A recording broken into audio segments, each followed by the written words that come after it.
Um primeiro problema, portanto, nesse quadro que eu tenho tentado trabalhar com ele, são os desafios das idas e vindas. Portanto, a imigração, ela não é, nem nas pesquisas que eu tenho feito em São Paulo sobre imigrantes italianos em São Paulo, imigrantes urbanos italianos,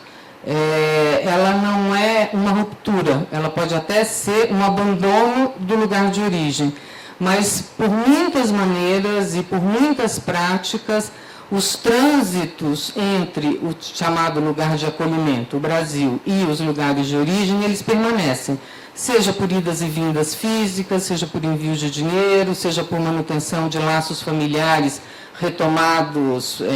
com décadas e décadas de intervalo. Mas o que significam esses movimentos, portanto, tentar problematizar uma tradição historiográfica que estuda a imigração sem se perguntar quem é o imigrante, da onde aquela pessoa veio, por que ela veio, o que significava viver naquele lugar, que bagagens e tradições culturais ela trouxe. Portanto, todo o tempo eu tenho tentado fazer pesquisas aqui e nos arquivos italianos, para poder tentar exatamente estabelecer essas conexões.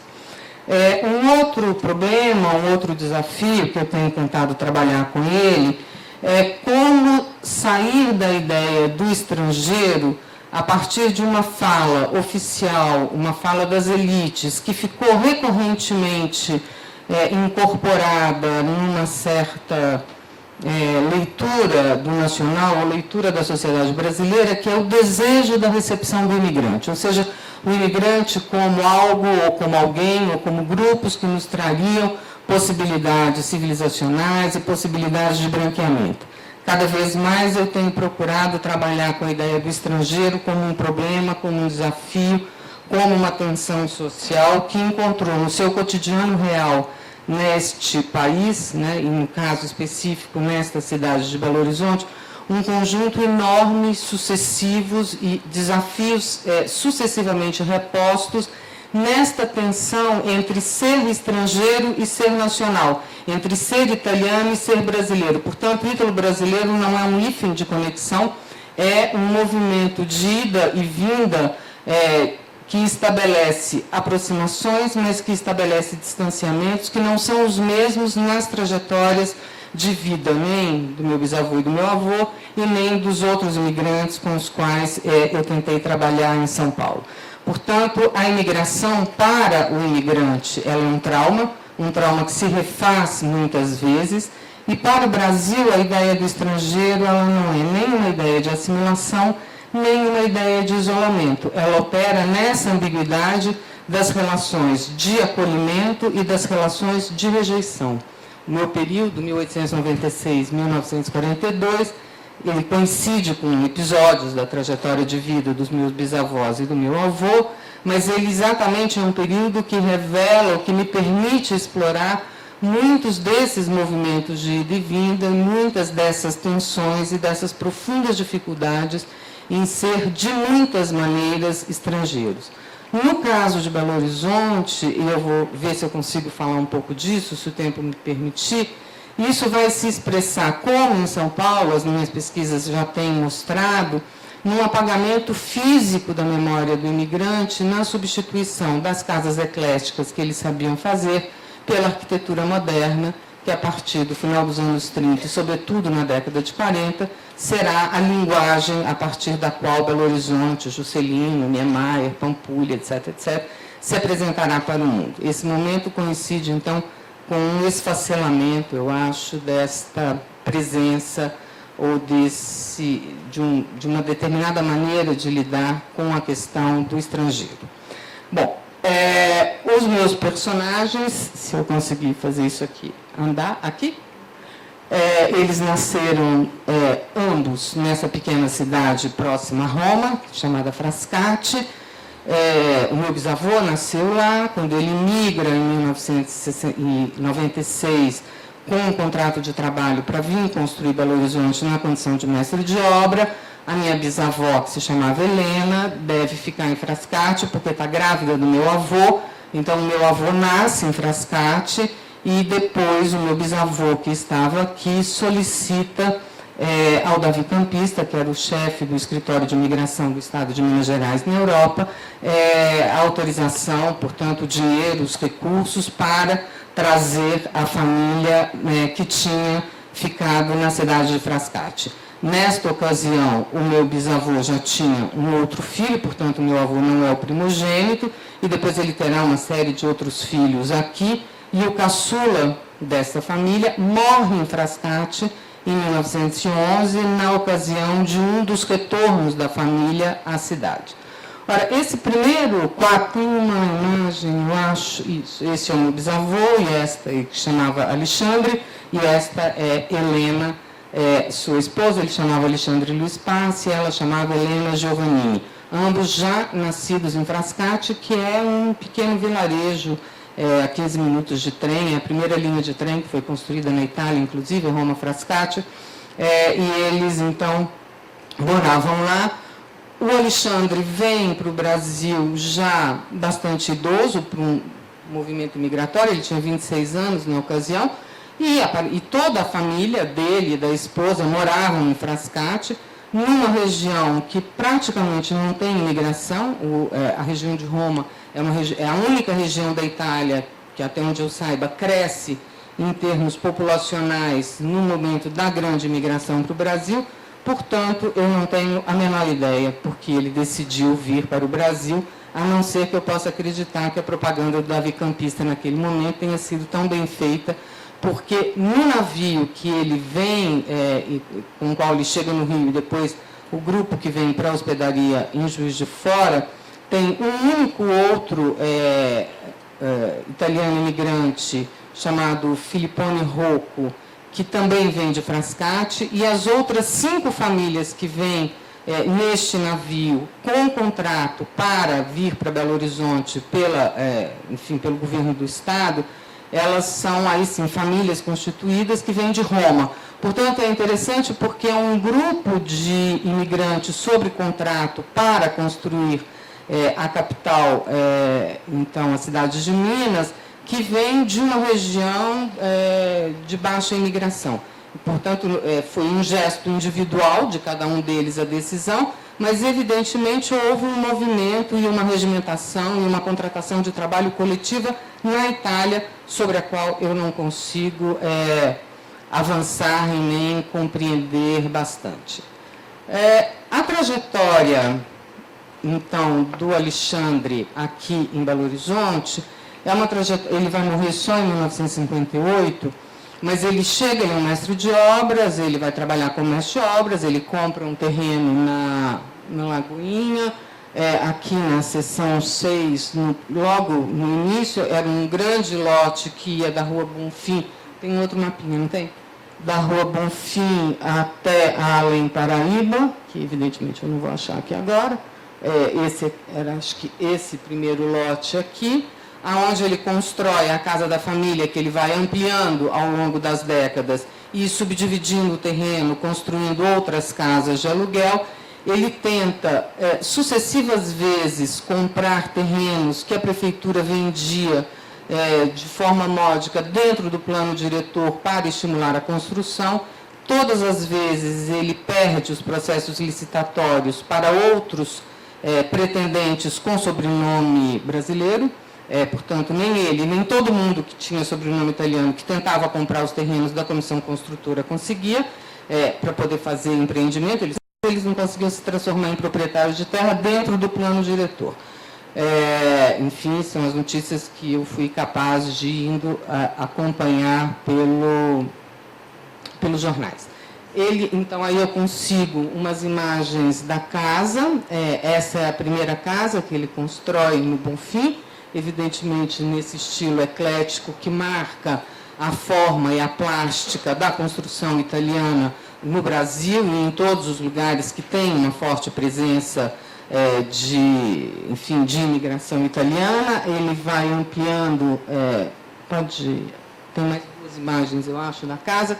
que são imagens muito interessantes, porque elas têm uma qualidade, não são feitas por ele, ou não são assinadas por ele, pelo menos, pelo Alexandre, mas elas têm uma qualidade de representação e de técnica de desenho infinitamente superior a todos os registros desta natureza que existem em arquivos similares em São Paulo, com os quais eu trabalhei longamente. Não tem, isso aqui é uma casa muito simples, é uma casa que tem, né, um armazém embaixo, 2 quartos em cima, ela é pequenininha, num bairro super popular. A qualidade de representação e de detalhe e de explicitação dessas casas eu não encontro para nenhum palacete paulistano. Então, de fato, eu posso imaginar, ainda que eu não consiga saber, que esta mão de obra que veio trabalhar aqui, ela tinha algum tipo de formação, de experiência, de qualificação, pelo menos setores deles. Eles não aprenderam a fazer esse tipo de representação no Brasil, e nem é um tipo de representação construtiva simples de ser executada, ou seja, tem um desenho técnico de alta qualidade nessa e em todas as outras plantas que eu vi no Arquivo da Cidade aqui em Belo Horizonte, que é um acervo absolutamente espetacular. Então, é curioso isso quando a gente pensa ou confronta com outras formas de representação em outros lugares. O fato é que esse Alexandre, portanto, ele, de alguma maneira, ele vai se inserindo na comunidade local. Quando ele pede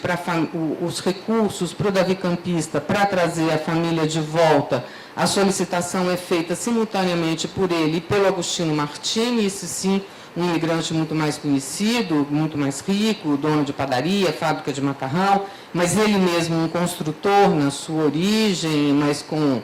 obras de um porte muito maior, com contratos de obras públicas, etc., etc. Mas o fato é que se esses 2 italianos e a reconstrução dessa rede dos setores médios que me interessa,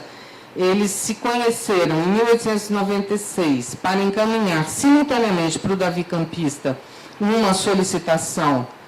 de vinda das famílias. Em 1926, os 2 fazem parte da presidência da Sociedade Beneficência de Mútuo Esforço. Portanto, eles mantêm vínculos ao longo de quase 40 anos nessa cidade. Os 2 melhoram de vida, os 2 realizam as suas expectativas com maior ou menor sucesso, mas, enfim, há um processo evidente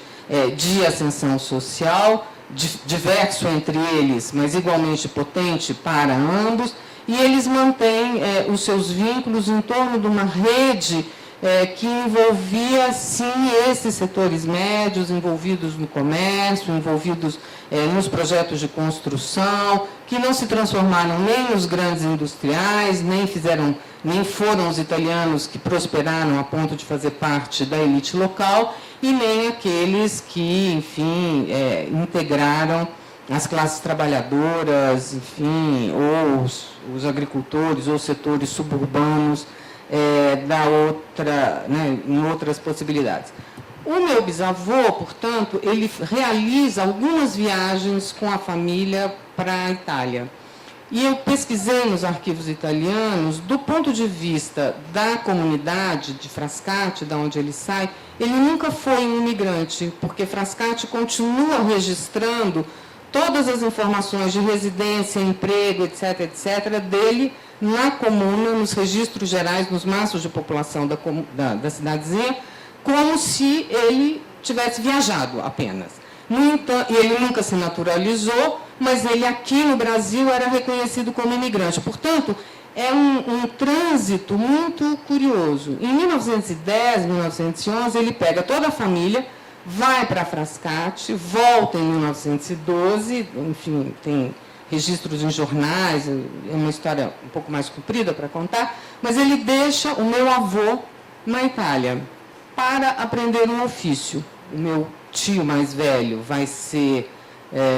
encadernador e terá uma loja de encadernação aqui em Belo Horizonte, perto da Igreja São José, e o meu avô vai aprender o ofício de relojoeiro.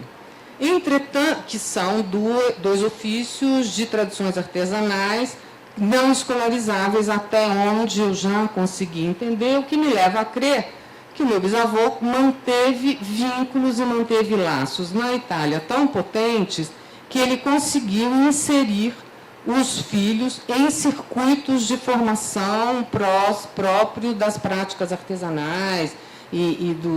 que dependiam, então, desses contatos e dessas redes de aprendizado. O meu bisavô volta e o meu avô fica na Itália, vem a Primeira Guerra, ele é convocado na condição de italiano, posto que nem ele, nem o pai nunca tinham se naturalizado. Ele luta 4 anos na guerra,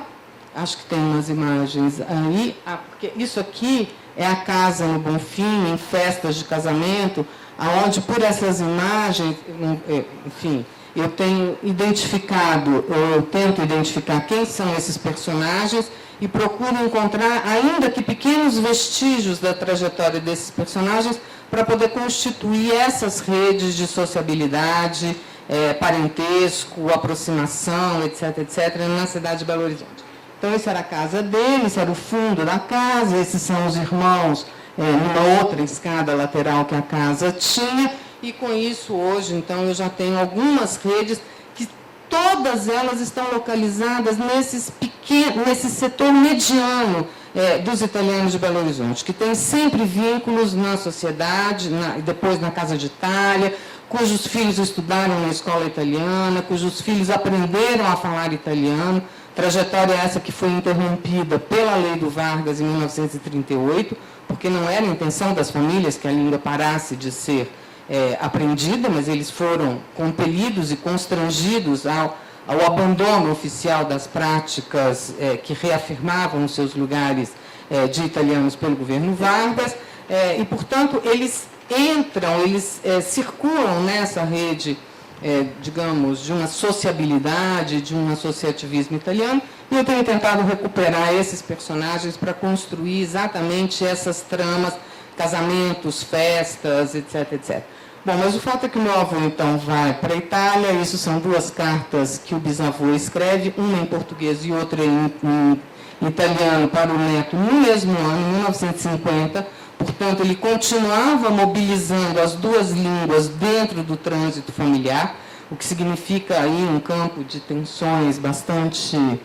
interessantes para serem explorados. Eu espero conseguir fazer isso numa outra hora. Mas o meu avô, então pode pular 2 slides, que são as fotos dele, ele vai para a Itália. E aí são 3 imagens que eu acho maravilhosas. Isso é 1 ano antes da guerra. Ele estava lá, um jovem italiano potente, ele amava fazer esportes, passando uma temporada de férias em Ladispoli, como fala? Do lado de Roma. Ladispoli, isso. Então, eles estão lá, esse galpão existe ainda de uma maneira muito similar. Ele tem imagens de 2 férias que ele passa nesse lugar. Enfim, né, a juventude, uma juventude italiana, evidentemente não é uma juventude brasileira. Ele está totalmente inserido na Itália. 1 ano depois, ele... Você pode passar a próxima, por favor?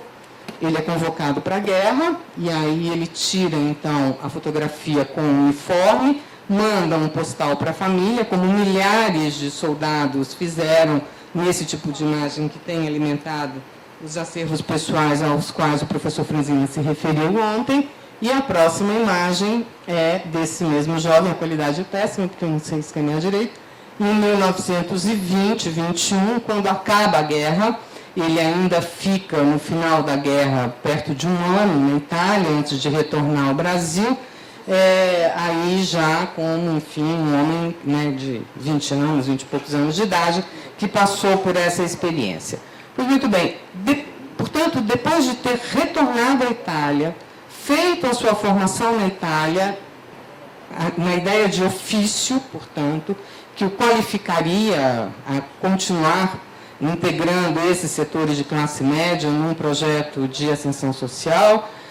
de ter participado da experiência absolutamente devastadora da Primeira Guerra Mundial. Ele retorna ao Brasil, monta uma joalheria, inicialmente na Avenida Afonso Pena, depois, não sei aonde, na Rua dos Caetés, eu acho. Continua na sua prática de esportes, então ele faz parte da Associação de Tiro ao Alvo, Clube de Caçadores, e nunca futebol, o que é uma coisa curiosa. Não se tratava do Palestra Itália, de forma alguma, eram outras práticas esportivas que ele compartilhava, porque Algumas eram feitas apenas com brasileiros. Por exemplo, todas as imagens do clube de caça só tem brasileiro. Todas as imagens dele como atirador de tiro longínquo, a lista daquelas pessoas que faziam parte da equipe, mais de 90% deles tem sobrenome italiano. Portanto, e a minha avó é brasileira. Portanto, há eternamente esta tensão, porque a minha avó é brasileira, metade dos esportes são brasileiros, metade são italianos, os filhos estudam na escola italiana, eles continuam falando italiano dentro de casa até 1938,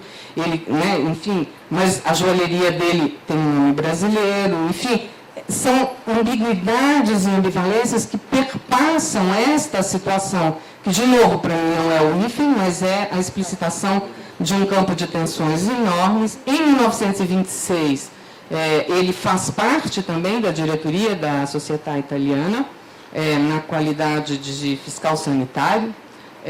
As irmãs continuam se casando e ele constitui já, antes do casamento, um pequeno ou expressivo patrimônio imobiliário. Portanto, ele era um jovem que, depois dessa experiência complexa, da Primeira Guerra e de uma segunda imigração, porque ele migra bebê e ele reemigra depois da guerra, onde ele refaz a ideia de ser italiano e depois refaz a ideia de ser brasileiro, ou, enfim, como é que essas questões operam, com relações familiares aqui muito fragilizadas, não há nenhuma família italiana cordial almoçando em volta da mesa, o pai. O meu bisavô aparentemente era um animal, e todo mundo se lidava aos gritos, não há livro de receita, não há missa, primeira comunhão, não tem nada cordial, é tudo horrível, tanto que tudo foi sendo esquecido. O vínculo familiar aqui é muito mais frágil do que o vínculo familiar que se mantém e que se estabelece, eu vou acabar, que se estabelece na Itália. O meu avô, portanto, volta, e eu acho que o final da década de 20 é o apogeu desses grupos de setores médios de origens italianas que não romperam, mas não mantiveram plenamente os seus vínculos com os lugares de origem. É o lugar que eles constituem o maior patrimônio financeiro, a maior visibilidade, aonde ainda para a cidade de Belo Horizonte ser moderna era ser italiana, era ter prédio eclético construído por italiano, era ter uma presença italiana que se confundia com uma marca europeia. Os anos 30 vão acabar com este lugar de importância, conforto e reconhecimento de uma colônia italiana que durante 40 anos tinha, portanto, lutado para conquistar esse lugar. Os anos 30 coincide com a emergência do modernismo mineiro, Carlos Drummond de Andrade, enfim, o Carlos Drummond como o mais importante, que vai para o Rio trabalhar com o Capanema na montagem do primeiro Ministério da Educação, que constitui um barroco e um moderno, na leitura do Niemeyer, como sendo a história do Brasil. Esses mineiros modernistas, que se constituem aqui nos anos 30 e que ganharão poder durante o Estado Novo no Rio de Janeiro, na virada de 38 para 40, dos quais o Juscelino é um dos porta-vozes mais importantes, foram responsáveis por desqualificar a ideia de uma memória material, simbólica, cultural, gastronômica italiana como sendo uma possibilidade de modernização, de civilização, de cultura nesse país. Você pode passar as imagens para mim? Pode passar. Se Belo Horizonte é esta cidade italiana e eclética que ganha o seu apogeu até o final da década de 20, aonde então esta colônia conseguiu construir este processo de indas e vindas e bem-estares, etc., etc. Passa para mim, por favor, para não estourar meu tempo. Aqui, no cinquentenário da cidade, não há uma única imagem, nem nesse postal, e nem nenhuma outra imagem que eu tenha conseguido levantar, de nenhuma construção eclética feita pelos italianos. todas elas, os textos laudatórios, se orgulham da destruição do passado provinciano da nova capital e da emergência dos arranha-céus e da magnífica arquitetura moderna feita pelo Niemeyer em parceria com as famílias tradicionais mineiras, nas quais não se incluem e não tem lugar esse tipo de setor médio dos grupos italianos que migraram para cá no final do século XIX. Em 1932, a prefeitura reorganiza o seu serviço construtivo e praticamente caça a autorização de construção autônoma de quase todos os mestres de obras italianos. Ficam os que eram top, os que já tinham se diferenciado, mas essa massa de construtores, eles não conseguem atender a demanda da prefeitura, portanto, eles têm que trabalhar sob tutela de um outro qualquer. Em 1938, eles são proibidos no Brasil e com vigor aqui em Belo Horizonte de se expressarem 2 minutos em qualquer uma das suas práticas culturais de origem italiana, língua, escola, sociabilidade, comida, etc., etc. E em 1942, nos dias 18 e 19 de agosto, a cidade é vandalizada por esses grupos de estudantes, classe média local, famílias tradicionais, enfim, todo este rearranjo que aparece nesta materialidade aqui, vai aparecer numa materialidade vandalizada da cidade, onde durante 2 dias, sem nenhuma interferência das forças de segurança, todas as lojas de estrangeiro, do que hoje é a rodoviária até a Savassi, são destruídas, queimadas. Enfim, tem um trabalho feito por um grupo aqui da Prefeitura de Belo Horizonte, que eu tive acesso ontem, espetacular, com vários depoimentos de pessoas de Belo Horizonte nos anos 40, narrando detalhadamente esses processos que foram omitidos depois pela grande imprensa, que foram omitidos dos registros e das memórias, e há todo um movimento de aterrorizar essa população italiana durante os anos subsequentes da guerra, porque, afinal de contas, o Brasil, ele estava do lado dos aliados e não estava do lado do eixo. Portanto, é esta trajetória, de dificuldades, de percalços, de idas e vindas, de não aceitações, que eu tento, a partir dessas trajetórias, problematizar, procurando olhar desde a história de cada um deles, até a própria materialidade, a base construtiva dessa cidade, os seus elementos simbólicos, as suas festividades, as suas redes de sociabilidade, os seus comícios, as suas festas, todo esse movimento que é muito ambíguo, mas que jamais foi um movimento de aceitação efetiva para essa colônia, sobretudo quando as elites mineiras tradicionais se reorganizam nos seus lugares de potência, e aí definitivamente essa colônia não tem lugar. Obrigada e desculpa. Agradeço a palestra da professora Ana Lúcia, e dando continuidade nesse, digamos, discurso do moderno, podendo depois discutir isso. Vou passar a palavra para Rita Lages Rodrigues, professora adjunta da Escola de Belas Artes da UFMG, doutora e mestre em História, com o título Arquiteto Moderno na Cidade, Luiz Olivieri, em Belo Horizonte. Obrigado. Bem, boa tarde a todos. Inicialmente, gostaria de agradecer o convite para participar desse seminário. 7 anos atrás eu participei e a minha pesquisa estava, então, no início, uma pesquisa que eu desenvolvi como